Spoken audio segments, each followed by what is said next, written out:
been interesting listening to the other groups and just having a quick buzz amongst ourselves. We feel a little bit like we're between you guys, where you're one class level, and you guys, where it's a whole school thing. We're like points between the whole school, with people not doing design thinking in between. This was my group. I did the natural disaster thing which you guys did, and I kind of learnt from you last time about not giving yourselves enough time to, you know, do a prototype thing. So my kids have done a bit of a their presentation to the class, and now they're taking time to rework their presentation and their ideas to come back and have another go. One of the problems I found was sort of resourcing an open-ended kind of investigation, because I've got different kids doing different sorts of things, and I didn't really know what sort of things they would need to complete their prototypes, so that's been hard. But one of the great things, I mean, kids have been really engaged in what, you know, they're loving what they're doing.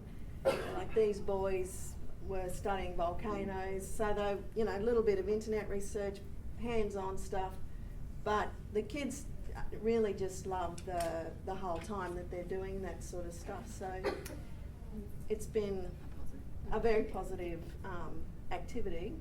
The place has been chaotic though, mess everywhere. And so in year one, Stacey and I have worked together with our two classes, and our garden was going to be ripped out. We told them that the garden was going to be ripped out for more play space, and they were irate, and so they wrote questions about what's going to happen to the place. And so this went on, and this was a real aha moment for us. It was real positive. We went, this is why we're doing this, you know. At that point, up to that point, we were just doing what we've been asked to do, and we felt there's a reason why we're doing design thinking. And anyway, so we got in, we decided to plant our own vegetable garden. We got a local farmer. We've got no end of farmers around us, and we've now planted this lovely garden out.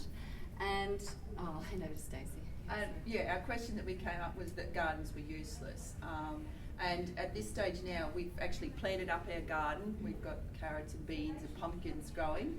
And we've got to that stage now, and it's made us think now, where do we go next? We need to get into the prototyping. We've made a garden, but you know, what do we do next? So this was year 4. So we started with a massive topic that I realised was just too epic, too big, which was Aboriginal culture. So I think we did the empathy really well, whereas you can see some of the children's comments. The year 7s invaded our classroom, took over, pretended it was theirs. So they were just irate, they were so angry. So the immersion part went really well. Then it's, as we started to just, psycho, I think.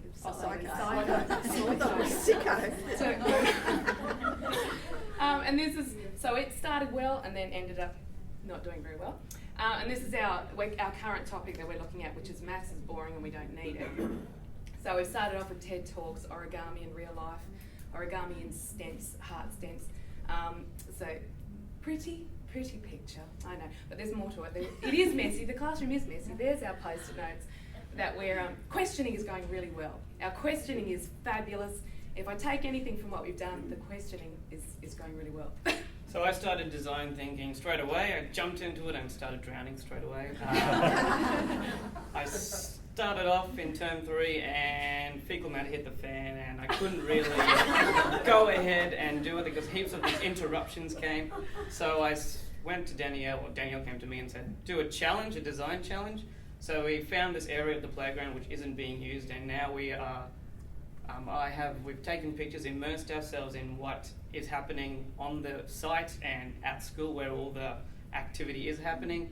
And what's happened is we started mapping, if anyone's used Scribble Maps, I don't know if anyone has, but we actually trundle wheeled the whole area.